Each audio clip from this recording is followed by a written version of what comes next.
Olá, sejam todos bem-vindos ao podcast do Yoga Shanti. Meu nome é Roberto Hipólito e eu recebi esse nome, Yoga Shanti, de uma forma bem sagrada e espiritual. É uma palavra em sânscrito que significa a paz através da união com Deus. A ideia desse podcast é trazer para as pessoas uma nova forma de enxergar a vida e uma nova forma de viver essa mesma vida. Vamos usar como base 4 livros, dos quais 3 já podem ser vistos aqui, e o 4, Consciência Crística, já está em finalização pela editora Labrador.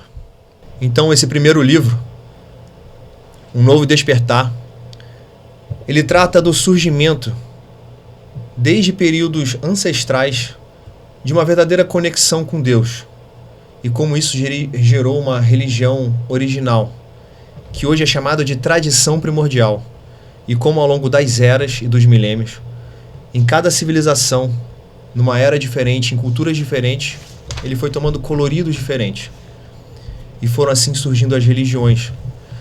E esse livro tenta mostrar que a essência de todas elas é uma mesma e que não há separação entre elas senão nos dogmas, mas não na essência de seus ensinamentos.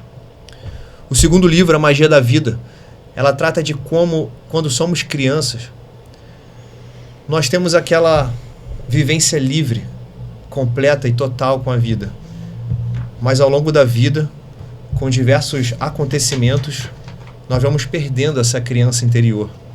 E ele traz métodos pouco conhecidos pela sociedade hoje de como recuperar essa criança interior e como trazer de volta a magia da vida, com inclusive práticas que podem ser feitas ao longo do dia em qualquer lugar que você estiver, adaptadas à nossa vida cotidiana e corrida de hoje. O terceiro livro, O Caminho, ele é um manual prático para quem deseja entrar numa vereda espiritual realmente profunda, com breves ensinamentos e muitas práticas. Ele vai trabalhar com concentração, meditação, Kundalini, ao longo de ensinamentos de astrologia, alquimia e magia, tentando trabalhar no ser humano as sequências de autoconhecimento, purificação e iluminação. E por último, o nosso 4º livro, Consciência Crística. Ele vai tratar de uma verdadeira essência do cristianismo, que talvez tenha sido perdido há muito tempo. E ela é dividida em 2 partes. Uma primeira parte, trazendo tudo que existe de documentação na história de Jesus, não apenas 4 evangelhos. E na segunda parte, ele traz uma vivência real de como se tornar um verdadeiro apóstolo, um cristão praticante, em essência, na vida e trazendo luz para o mundo. Trazendo também uma abordagem de como utilizar o poder do nome de Yeshua para o nosso desenvolvimento espiritual, auxílio às pessoas à nossa volta e auxílio ao mundo. Bem, através dessa caminhada, nós vamos estar aqui com o nosso amigo que vai se apresentar e vai estar junto com a gente ao longo desses podcasts e talvez mais algumas pessoas convidadas. Com certeza. Por favor. Como vai a todos? Eu sou o Suryan, eu vim aqui representar o neófito, eu vim representar o que busca o caminho, eu vim representar as pessoas que estão nesse período de autodescoberta, de autoconsciência, de se elevar espiritualmente. Eu tive a sorte de encontrar nosso irmão aqui na caminhada da vida, no caminho, né, como a gente bem diz no 3º livro. E eu vim ser o indagador, eu vim ser a pessoa que representa quem está em casa, quem não tem a voz, quem tem as dúvidas, porque vim representar quem começou o caminho. Nós temos quem descobriu, quem perseguiu e quem perseverou nessa jornada, e eu vim aqui representar vocês. Então nós vamos propor uma coisa um pouco diferente aqui do que a gente costuma ver. Não é uma relação de imposição, é uma relação de troca além de nós, porque o nosso ideal aqui é ser educado junto com os senhores e buscar sempre a elevação e, com certeza, o nivelamento de Deus para com todos nós. E lembrar diariamente que Deus está em nós, independente da individualidade, independente da dificuldade. Nós temos voz, nós temos luz, nós temos poder. Então eu vim aqui para isso, para aprender junto com os senhores. E então é muito gratificante, agradeço a oportunidade do meu mestre mentor. E acho que é por aí, né? Nós trabalhamos juntos, nós somos frutos do mesmo ambiente. Eu me chamo Surya, antes que eu esqueça.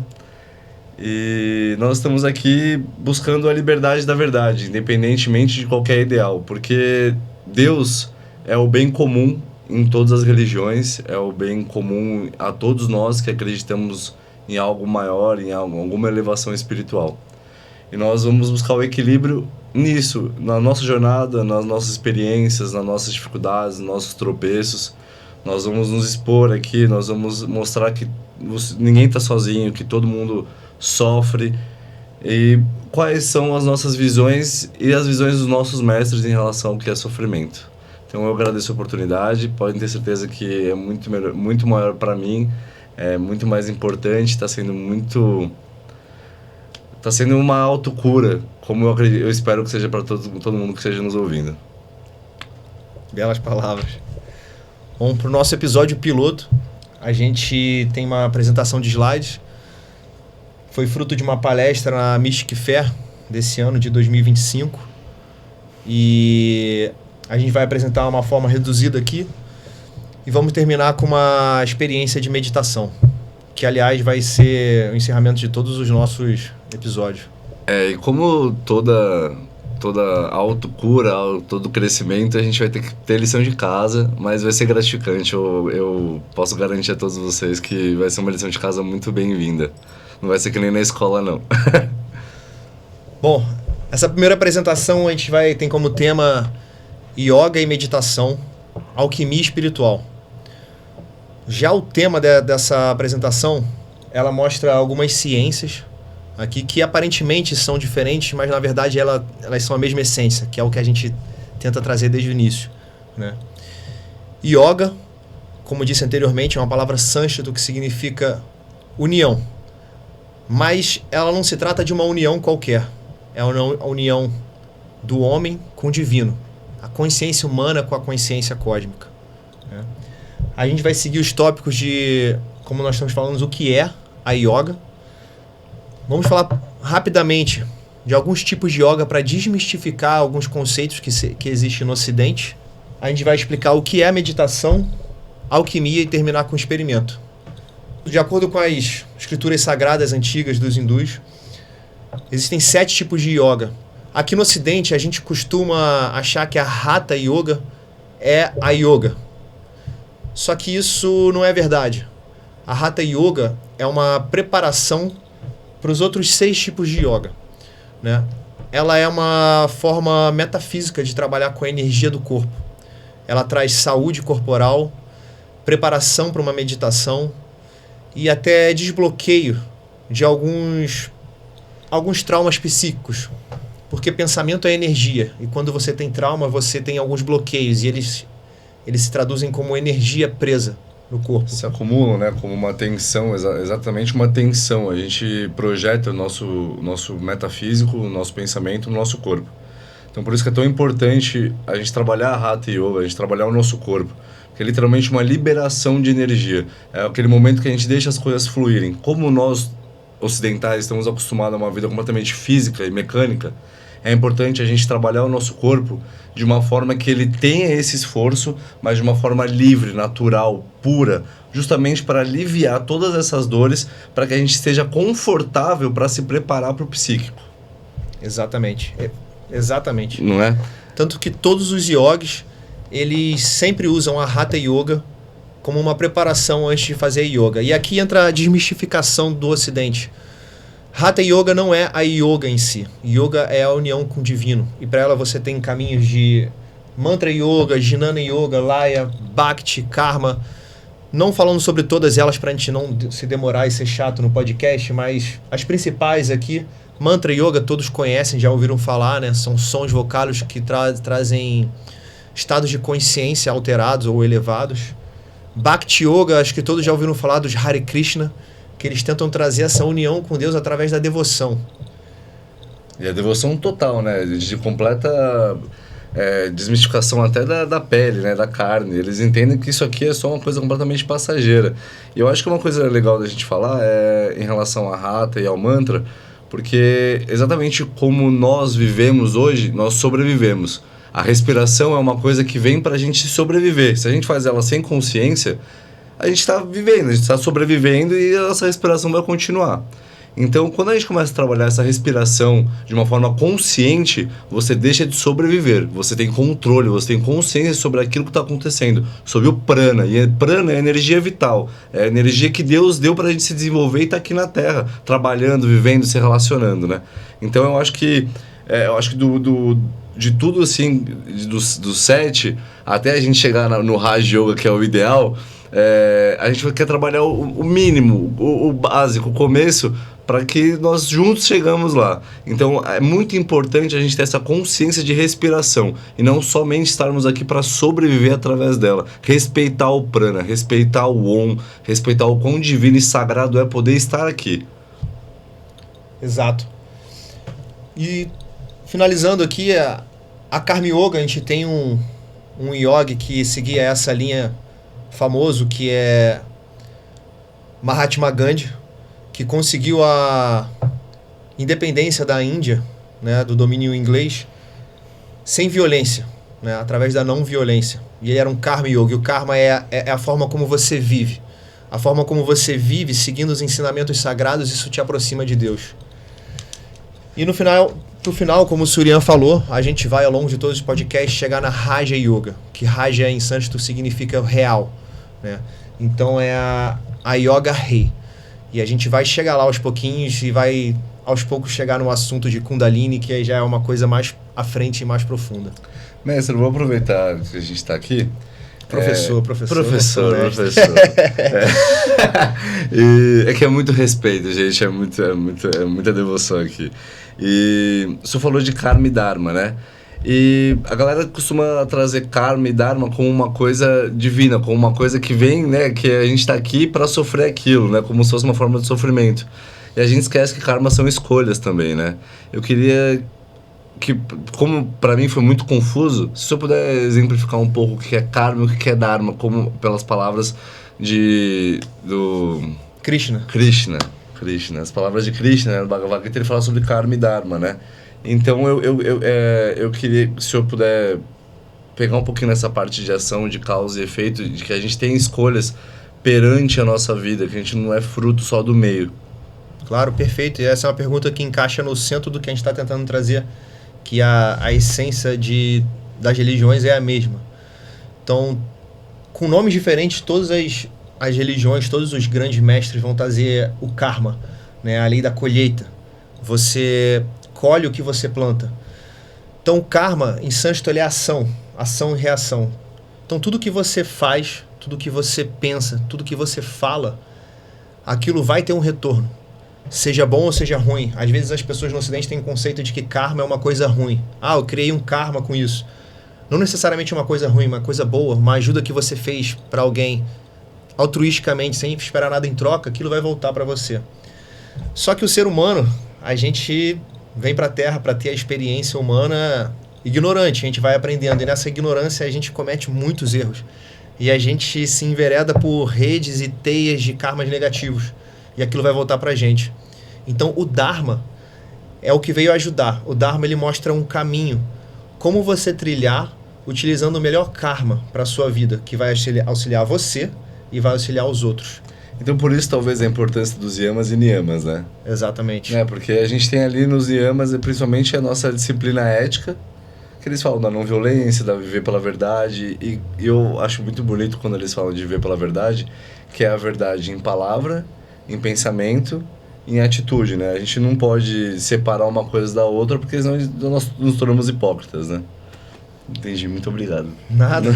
E isso que você falou traz mais uma vez a questão da unidade das religiões. Porque Zoroastro, 1000 anos antes de Cristo, ele trazia essa questão de pensamento, palavra e ação. Então você vê que isso não está sozinho ou isolado. Inclusive o Yama e Niyama é o início do nosso próximo slide. Que, né, eu vejo muita semelhança nos 10 mandamentos da Igreja Católica, não? E tanto que, coincidentemente, ou não sei se coincidentemente, são 10 também. São 5 yamas e 5 niyamas, formando 10 valores, 10 preceitos a serem seguidos pela humanidade, Sim. né? E não só católico, porque os 10 mandamentos são de Moisés, né? Então ele traz ali também no judaísmo, no cristianismo e do islamismo. Então a gente vê como sequência. Essas coisas tão profundas, tão antigas, são completamente conectadas, né? São todas conectadas. É impressionante isso, o dogma humano, interesses, infelizmente, intenções de poder, de dominar a massa humana que fazem elas se diferenciarem, não no sentido cultural, porque isso é normal, mas faz elas se diferenciarem no sentido de sectarismo, de falar que você está errado, eu tenho a razão, e brigarem por isso, ou falar que eu contenho todo o corpo doutrinário da verdade, tudo que você está falando é do demônio, você é falso. Então, o problema mora aí, as guerras e as disputas moram aí. E nem se ouvir porque está falando a mesma coisa, né? Como? No final, e não prestar atenção que no final estão falando sobre a mesma coisa, né? Quando você... Aí está um grande problema. Isso foi uma questão que eu tive desde criança. Né? Eu escutava falando sobre a doutrina, né, católica, eu cresci nesse meio, tive muito acesso ao espiritismo também, e mais jovem a protestantismo, através de igrejas evangélicas. E eu me questionava muito a questão... Quando eu comecei a descobrir, na verdade, que existiam outras religiões, né? Quando você é criança, você cresce naquela cultura, você sabe que existe aquela. Para você aquilo é toda religião, mas quando você cresce e vê que existem outras, aquilo começou a me despertar uma curiosidade, né? Então, mas poxa, ela está dizendo isso, aquela está dizendo aquela. Então, alguém está mentindo. E isso passou por um tempo, eu vivi uma adolescência, uma juventude completamente guinada para o outro bordo do materialismo, né? Até ter as minhas experiências que me trouxeram de volta para a espiritualidade. E quando eu decidi me aprofundar no conhecimento das religiões, em todas elas, e não numa só, e eu não vi só o dogma das instituições criadas pelos homens, mas quando eu vi que os mestres fundadores ali diziam, eles diziam a mesma coisa, e isso me impressionou muito. Então foi basicamente ali no começo da caminhada. Eu acho que é legal agora que o senhor tocou num ponto, o senhor trouxe essa questão da católico, espírita e protestante. Então é importante a galera entender hoje na nossa apresentação de piloto que nós somos de realidades muito diferentes e não tão diferentes assim. Deus preparou uma caminhada em que nós percorremos um caminho muito parecido. Eu também, fruto da Igreja Católica, achava que e sou muito grato a tudo que eu aprendi na Igreja Católica. Eu acho que se não fossem os valores que me passaram nesses centros e nesses literalmente sermões que nós recebemos aos domingos, eu não teria me indagado e buscado outras coisas e ter tido a vontade de me aprofundar. Então, nós temos estruturas familiares muito diferentes, mas o caminho de Cristo acho que nos tocou da mesma forma. Eu também fui sempre apaixonado por religião, porque eu acredito que é a parte mais humana que nós temos e que é realmente a união do yoga que ele preza, né? O que nos une é a fé. E também passei pela igreja evangélica por um período. A minha família é espírita, bem espírita, inclusive minha saudosa avó e bisavó. E me perdi nesse mundo material. Tô saindo de uma experiência muito pesada, assim, de pensamentos muito negativos, que a gente vai se aprofundar mais ao longo dos episódios. Então é muito, muito bom, e ao mesmo tempo eu acho que é uma oportunidade para todo mundo que está nos ouvindo entender que, independentemente de classe social, estrutura de vida, estrutura familiar, emprego, todo mundo pode passar pelos mesmos problemas e pelas mesmas bonificações. E eu tive a sorte, eu espero que nós sejamos essa sorte para os senhores que nos escutam. Eu tive a sorte de encontrar meu professor aqui, e a gente se encontrou e viu que a gente passou pela mesma caminhada, Então eu tive a sorte que quando eu falo pô, eu vi que eu tenho como sair disso, tem como melhorar, tem como se tornar um ser humano abençoado, de luz e que pensa em ajudar e acolher as pessoas que estão na mesma situação. Então eu acho que é importante a galera saber disso, assim, como ninguém conhece a gente, essa questão de que nós não somos criados na mesma casa, nós não temos a mesma história de vida, mas nós passamos por situações que nos colocaram em provações. E eu acho que a gente repetiu de ano por muito tempo, né? Por isso que a gente sofreu tanto. E a gente tem buscado aqui não repetir mais de ano. Eu acho que é um pouco isso. Verdade. Você falou duas coisas importantes agora. Primeiro, das religiões, né? É importante a gente deixar bem claro que consideramos sagrada a preservação das religiões e principalmente do que se adere a cada tipo de personalidade. Existem múltiplas personalidades no mundo e para cada tipo de personalidade se adequa mais uma religião. Então é importante mencionar que todas elas são guardiões sagradas, né, de uma espiritualidade que vai encaminhar muitas pessoas. E outra coisa é a nossa caminhada, realmente, que fez a gente se encontrar, muito parecida. A gente tem mais ou menos 10 anos de diferença, né? Eu sou 10 anos mais velho. E eu tive a mesma situação, chegando a fundo de poço. E tive uma senhora que me ajudou nesse caminho, né? Ela sim, realmente uma mestra. Hoje ela está com 94 anos, muito bem, por aí, de saúde. E ela que me ajudou a sair de um ponto que eu achava que não tinha mais retorno até uma luz, uma vida completamente repleta de amor, paz, luz e a vontade e a intenção ao ter escrito todos esses livros e estar tentando passar para todo mundo é mostrar esse caminho, dar a mão para quem está nesse buraco agora e poder sair. E a nossa intenção aqui, e importante isso, não somos santos ou seres iluminados que vieram do céu para trazer a mensagem como os mestres fizeram, mas nós somos aqueles que estão onde talvez você que está olhando agora a gente esteja sem esperança e dizendo para você, tem um caminho, tem como sair disso, tem como mudar a vida completamente, uma revolução verdadeira interior. E assim, essa dinâmica e esse programa são um dos pontos por conta dessa filosofia que nós estamos pregando. E o livro eu recebi exatamente nesse momento de fundo do poço. Há 2 meses atrás eu estava literalmente no fundo do poço, achei que não ia sair, pensando em cometer o maior pecado que a gente pode cometer em relação à nossa vida. E os livros vieram como uma mão de Deus, uma mão divina, para que eu pudesse sair um pouquinho daquele ponto de vista, daquela lama, e eu espero que junto com os senhores eu chegue a enxergar e ver a luz fora do poço.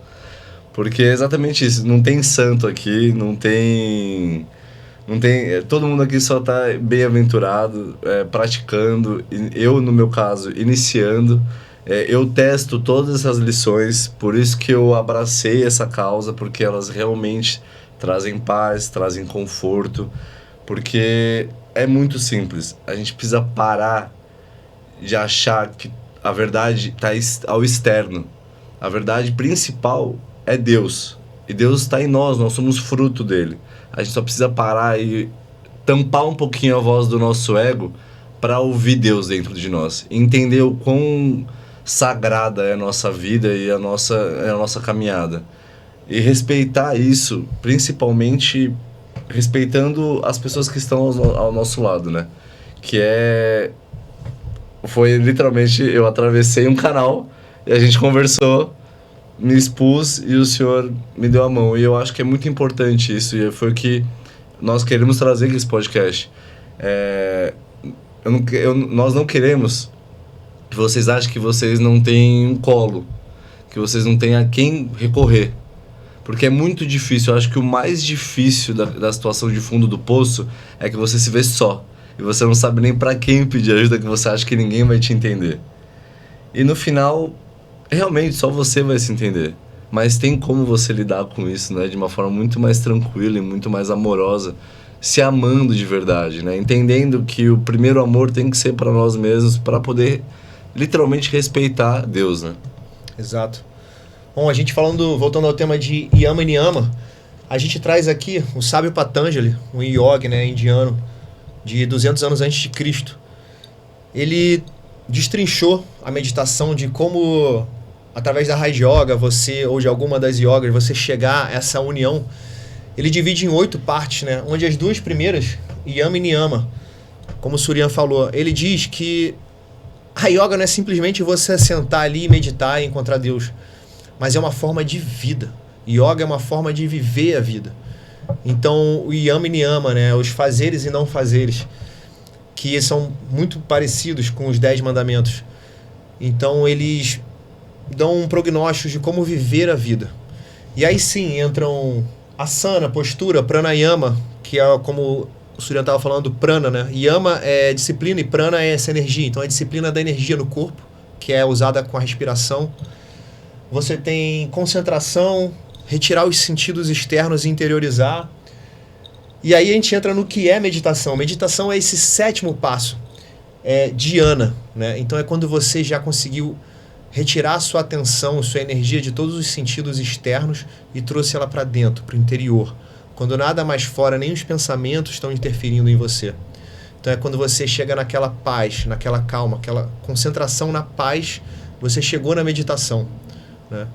E por fim, quando você consegue expandir a sua consciência, aí sim é o que eles chamam de samadhi, que é o objetivo da yoga, é a união com Deus, né? E o que eu acho muito legal nessa estrutura aqui do sexto, do Dharana, né? Que é exatamente isso. Nas lições do Magia da Vida, o senhor preconiza literalmente aprender a se concentrar primeiro. Porque, vamos falar a verdade, gente, quem é que fica mais de 5 minutos olhando pro nada e sem pensar em nada? Eu acho muito difícil. E eu pratico isso há um tempo já. Então, é muito legal essa construção que o senhor fez de aprender, ensinar primeiro a respirar, se concentrar e depois a meditar. Entender que é uma caminhada. E o que é legal também, a gente não chegou nessa consciência de que precisava melhorar e mudar porque nós sofremos por conta de outros. Nós identificamos que nós fizemos pessoas que nós amamos sofrer de acordo com nossos comportamentos. E entender que nós precisamos melhorar para não mais causar sofrimento em quem não merece isso. E o sofrimento maior quando a gente machuca alguém que a gente ama é causado para nós mesmos. Então provavelmente você se vê sozinho, você se vê solitário, acaba um casamento, como aconteceu comigo, porque tomou atitudes erradas e olhou para isso e entendeu que não poderia continuar nesse caminho. Não porque tem medo da vida acabar, mas porque as pessoas que a gente ama não merecem isso. Então, vale o esforço, gente. Acreditem em mim, vale muito esforço. 1 mês já faz uma diferença absurda. Que continue esse progresso cada vez melhor. Com certeza. A gente vai entrar agora na alquimia espiritual, né? Então, a alquimia é uma ciência que ela nasceu no Egito. Ela já viajou pela Grécia Antiga, China, pelos países árabes, voltou para a Europa na época medieval e ela sempre foi tratada de forma muito codificada até os tempos modernos, né? A alquimia do que ela trata, né? Acho que muita gente já ouviu falar em alquimia, de transformar chumbo em ouro. Mas a verdadeira essência da alquimia é e sempre foi espiritual. O transformar o chumbo em ouro é uma analogia, porque ele parte do princípio hermético, né? Assim em cima como embaixo, assim dentro como fora. Então, o chumbo é um metal pesado, denso e misturado, né? Ele não é puro. E o ouro é um metal mais nobre, é um metal puro, é um metal com muitas qualidades e que brilha e sempre foi associado ao sol, à vida, à luz. Então é uma metáfora de transformar o ser humano cheio de defeitos, medos, vícios, para ele ser trabalhado de uma forma bem específica até se transformar no ouro, ou seja, a melhor versão do que ele pode ser. A transmutação alquímica, ela tem algumas etapas, né, mas basicamente dividida em 3 fases. Algumas pegadas espirituais mostram 4, mas aqui para o nosso projeto piloto, né, a gente vai passar em 3 fases, que é o nigredo, o albedo e o rubedo, que é o processo por que vai sendo passado o material até se transformar ouro. Né? Então o nigredo, que ele transforma, pegando o material da forma externa, né, do fora, ele pega aquele produto e traz ele para o que ele foi, a matéria-prima do que ele foi formado. Mas, quando você faz o paralelo psicológico, ele está falando de você voltar para dentro e conhecer as suas sombras, sem julgamento, sem culpa, apenas se analisar. É um autoconhecimento. Você vai analisar todos os seus defeitos, todos os seus vícios, suas reações, medos. E você passa para a fase seguinte, que no material é a maturação daquele produto. E no espiritual é a purificação. Então, uma vez reconhecido todas as suas sombras, os seus defeitos, você vai começar a trabalhar eles, vai começar a se lapidar. Essa é a fase da purificação. E por fim, o processo alquímico ele vai ao rubedo, né? Que na história tradicional externa ele fala da pedra filosofal, né? Que através do pó daquela pedra você vai conseguir o elixir da vida, transformar qualquer material em ouro. Mas na parte espiritual ele trata justamente da iluminação. Não exatamente a iluminação búdica, né? Mas a iluminação de você se transformar na melhor versão que você pode ser. Vou pedir um exemplo de prático assim, em relação ao eu. O chumbo seria... O início da quebra do chumbo é a quebra do ego. Qual que seriam os passos para eu chegar do chumbo e ir até o ouro? Exatamente. A alquimia, ela divide os metais em 7, né? Então você tem chumbo, ouro, prata, estanho, então mercúrio, você tem 7 metais. Esses 7 metais eles são analogias para estados mentais, né? Então o chumbo, ele é os seus instintos animais, é quando você está apenas ligado aos seus instintos, você não vive, você reage. Você reage como um instinto animal. Você não é uma pessoa ativa, você é reativo. Exato. É bem aquela característica do que a gente fala na yoga e nos Vedas sobre trabalhar, viver sobre os 3 primeiros chakras, antes de chegar no chakra do amor. Então por isso talvez a coincidência dos 7 chakras e dos 7 metais? Sim, você vai ver essa coincidência dos 7 em muitas coisas. Desde os 7 tons musicais, as 7 cores do arco-íris, os 7 chakras, os 7 astros principais que influenciam na astrologia, os 7 metais da alquimia. E por que isso? Esse é um assunto bem profundo. A gente vai chegar lá ao longo dos podcasts, mas para dar um spoiler, né?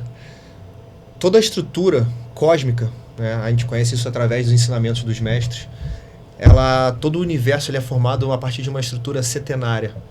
Então, desde do divino, do Deus, até a formação dos universos vibracional, astral, etérico, físico, a gente passa por 7 processos. E o ser humano nada mais é que uma miniatura do universo. Então, toda a criação e o ser humano vão ter esses 7 níveis. E nesse processo dos 7, nós somos... do universo, né? Já que nós somos um mini-universo, onde está Deus? Ele está na consciência ou ele está aqui? Deus está em tudo. Deus está em todos esses níveis. A única diferença é o quanto cada nível mais denso te impede de enxergar Deus. Mas ele está em tudo. Ele está no nada, no espírito e na matéria. Em tudo. Não existe lugar onde não está Deus. Maravilhoso. Maravilhoso. Entendi. E aí a gente, né, seguindo aqui, porque eu tenho uma colinha aqui, galera. A gente, no próximo slide, a gente fala sobre o vitrol, né? Isso. E aqui a gente deixa bem claro em relação... literalmente essa junção de psicologia com alquimia, né? Que não tem como a gente chegar na melhora corporal, como a gente fala na Hatha Yoga, sem junto carregar uma melhora de consciência. Então, literalmente aquilo que sempre foi falado pelos guerreiros, né? A gente tem que trabalhar o corpo e a mente, porque senão se torna uma coisa desequilibrada. Qual que é a referência disso com a alquimia, de trabalhar corpo e mente de uma forma equilibrada e unificada? Porque, para quem não sabe, né, porque todo mundo está nos conhecendo hoje, esse cidadão aqui já correu um Ironman. Então, ele não é só cabeça, entendeu? Ele é muita carcaça. Então, pô, eu uso como exemplo por isso, porque... Cara, imagina o teu nível de consciência, de concentração, para passar quantas horas você passou na prova? Nossa, Foram umas 16 horas de prova. Eu não durmo 16 horas direto. Entendeu? Que eu já me canso. Você imagina eu correndo, nadando e pedalando. É muito brabo. E aí, o que é essa questão do vitriol, né? Bom, é interessante você falar. Eu lembro que quando eu era aluno do Colégio Militar do Rio de Janeiro, né, no prédio ali em frente à parte de educação física, né, da pista de futebol, de atletismo, tinha bem grande, em latim, né, mens sano in corpore sano. Então, é mente sã em corpo são. E a alquimia tem tudo a ver com isso, desde o seu princípio básico de paralelismo do material com o espiritual. Porque isso vem junto, né? Nós somos espírito e matéria. Então não adianta a gente dar atenção só para o espiritual e esquecer o material, ou dar atenção só para o material e esquecer o espiritual. É preciso uma harmonia. E foi isso que Buda chamou de caminho do meio. Durante muitos anos, Buda buscou um caminho de esquecimento do corpo físico. Ele abandonou o corpo físico e ele quase morreu de fome por causa disso. E o caminhar dele que levou à iluminação, ele foi salvo por uma criança, uma menina num vilarejo, né, que levou ele para casa, alimentou ele um pouco. Então, quando ele voltou a pegar uma força física, ele voltou a meditar. E um dia no Rio, ele escutou um barco passando, né, com um professor e um aluno, e ele ensinando sobre como é que tocava aquele instrumento de corda. E ele escutou o professor falando: se você deixar a corda muito frouxa, ela fica desafinada. Se você apertar demais, ela arrebenta. Então, você tem que encontrar a harmonia. E foi aí que Buda entendeu que isso também se transfere para o caminho espiritual. Então, é o caminho do meio. É o corpo, porque ele necessita e é saudável, e o espiritual, porque ele necessita e fica forte também.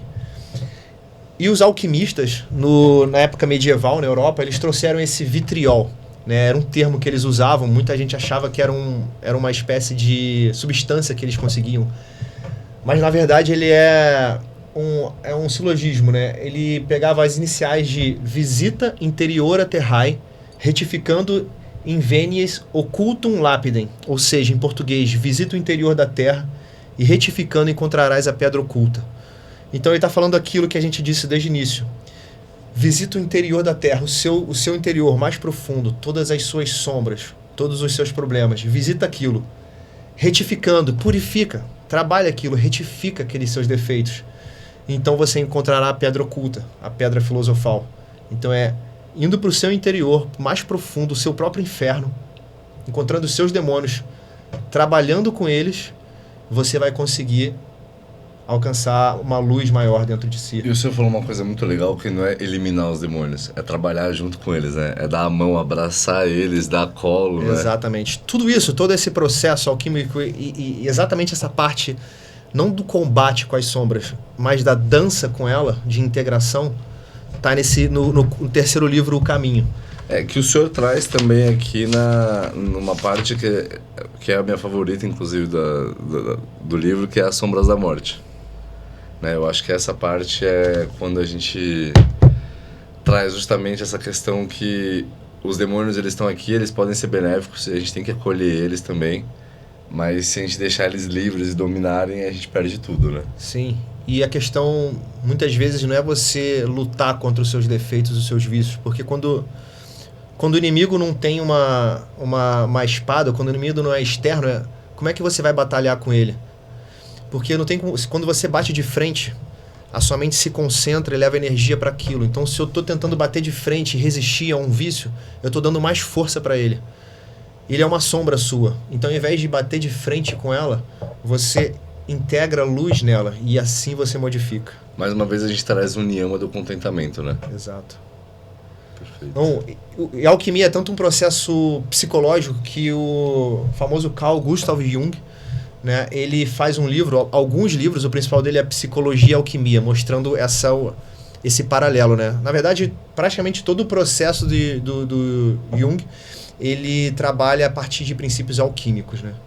E a gente vai trabalhar um pouco agora, né, a partir da próxima apresentação, a gente vai fazer uma experiência de meditação alquímica, né, com todos nós. A gente vai fazer um experimento utilizando respiração para relaxamento, o mantra Om, né, que ao longo dos episódios a gente vai explicar toda a profundidade desse mantra, né? A gente vai utilizar visualização E é importante para a galera saber que visualização não é só imaginar. Visualização é imaginar e imprimir sentimento na sua imaginação, né? Então é essa soma. É literalmente essa parte, acho que de visualização a gente pode falar de Maia, né? Da ilusão que a gente vive hoje, porque nós somos todos átomos. Tudo é feito da mesma matéria. O meu corpo, essa mesa, todos eles vibram de uma forma diferente para ter esse formato, ter essa função. Então, nós somos capazes de concretizar visualizando. Só pensar, quando nós estamos num sonho, a gente acredita que esse sonho é real. A gente pode estar dormindo, pode estar na nossa cama. Mas se a gente achar que está caindo de um prédio, a gente vai sentir a adrenalina de estar caindo de um prédio. Então essa é a proposta que a gente tem hoje de visualização. Não imagine apenas. Entenda o nosso poder divino de co-criar e de criar através da nossa mente. E aí eu acho que é esse ponto da visualização que hoje a galera vai conseguir sentir um pouquinho essa diferença de simplesmente imaginar e achar que imaginar é uma coisa muito singular e sem importância, porque imaginação é tudo. Muito bem dito. Aqui no próximo slide, nosso penúltimo, se eu não me engano, a gente tem a imagem. Isso aqui foi uma viagem minha lá para a Índia. E aqui é o Ganges, que é sagrado para eles, a mãe Ganga, né, que é um dos principais rios e muito ligado à espiritualidade. E ali a gente estava na cidade de Rishikesh, que é a capital da yoga, né, lá na Índia. E aqui o Ganges ainda bem limpo, ele está descendo dos Himalaias. Aqui essas montanhas são o começo dos Himalaias. E aqui tem um yogi, ele está praticando exatamente o que a gente tentou mostrar no início dessa apresentação. Yoga, meditação, alquimia espiritual são culturas diferentes trazendo a mesma essência. Então aqui ele estava fazendo um ritual, né, de alquimia.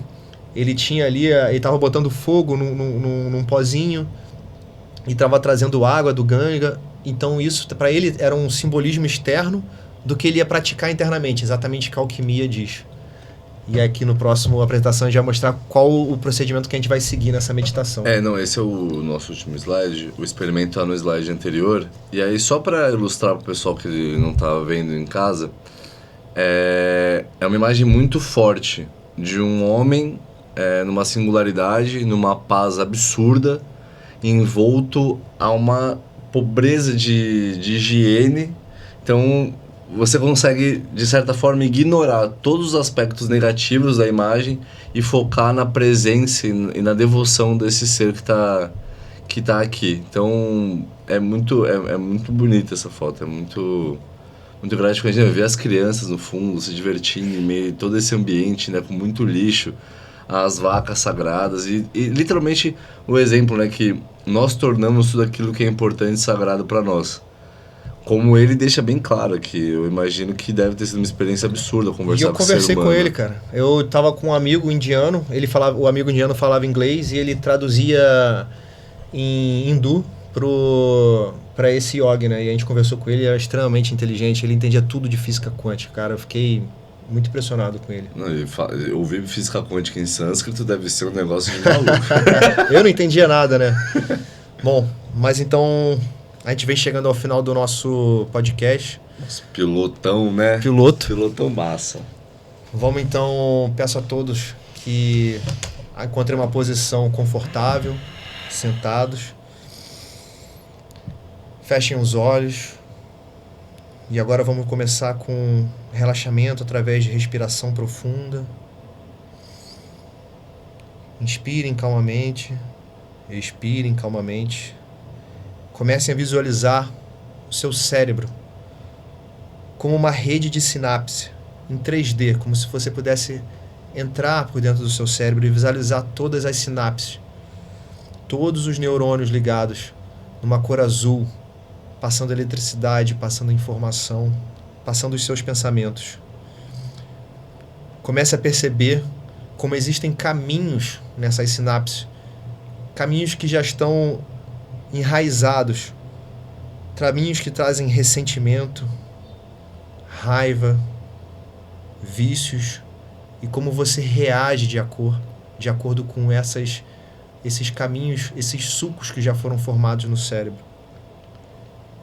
E agora eu quero que você comece a visualizar todos esses caminhos, todas essas experiências que disparam através de um gatilho, alguma coisa que acontece na vida e você reage sem querer reagir daquela forma.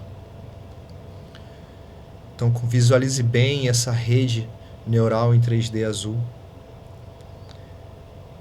E agora eu quero que vocês escutem e repitem mentalmente o mantra que ao longo dessa meditação a gente vai fazer por 3 vezes. Então pela primeira vez, inspira.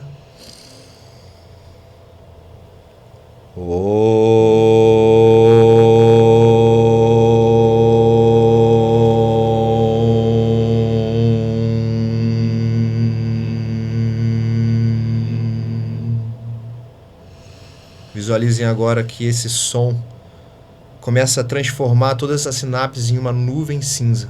Elas vão evaporando e vão formando uma nuvem cinza bem densa no cérebro. Tenham em mente que para onde vai o seu pensamento, vai a energia. Então agora toda essa nuvem cinza nós vamos direcionar para o coração, descendo pelo pescoço, pelo peito, até o coração. E agora no coração, a gente vai passar pelo processo de compreensão. Vamos começar a entender que todo o nosso medo vem da preocupação com o futuro. Todos os nossos traumas vêm das lembranças do passado. E agora a gente vai começar a purificar isso. Purificar essa energia. Então visualizem bem essa nuvem cinza que está no seu coração. E agora mais uma vez, inspirem profundamente.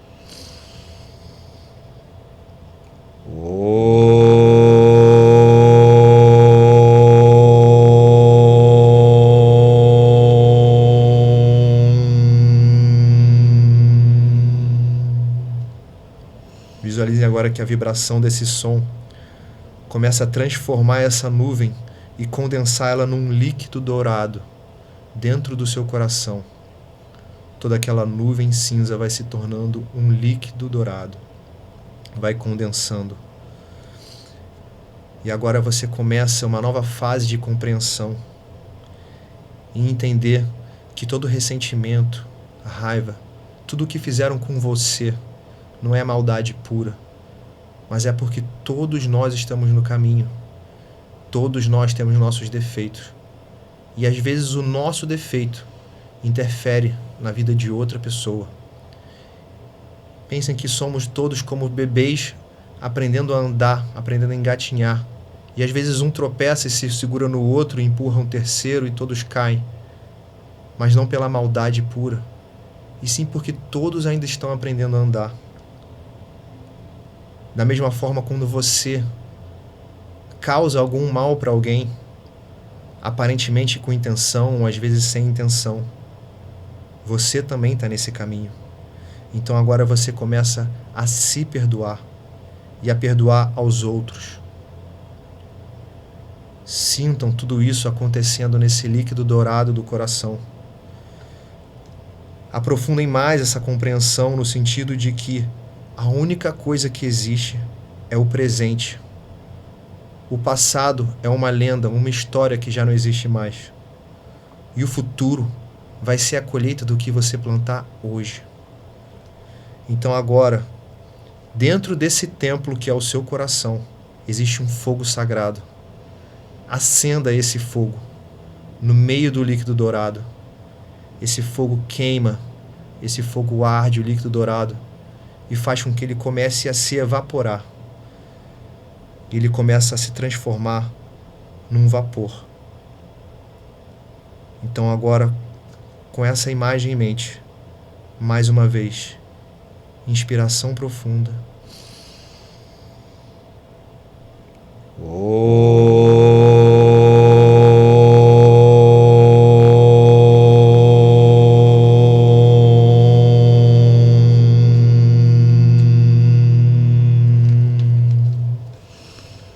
Muito bem.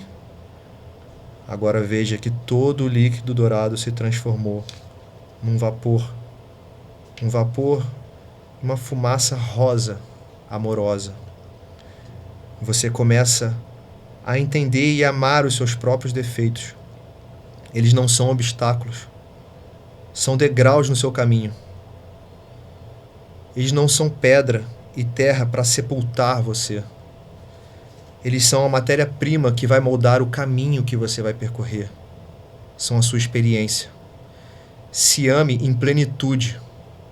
A beleza que você é nessa mistura peculiar de luz e sombras que só você possui. Agora veja essa fumaça rosa amorosa subindo do coração, passando pelo pescoço, chegando na cabeça, se instaurando por todo o cérebro.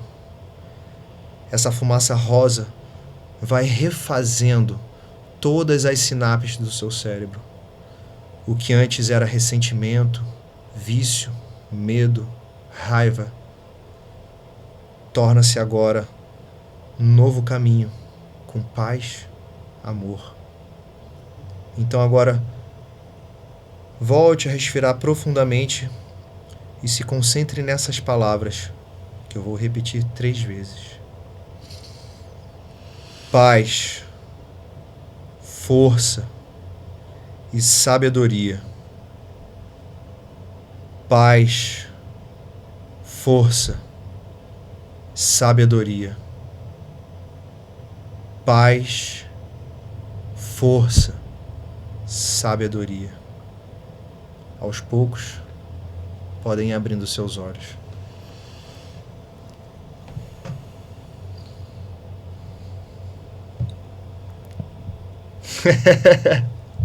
O difícil é abrir o olho de não querer voltar, né?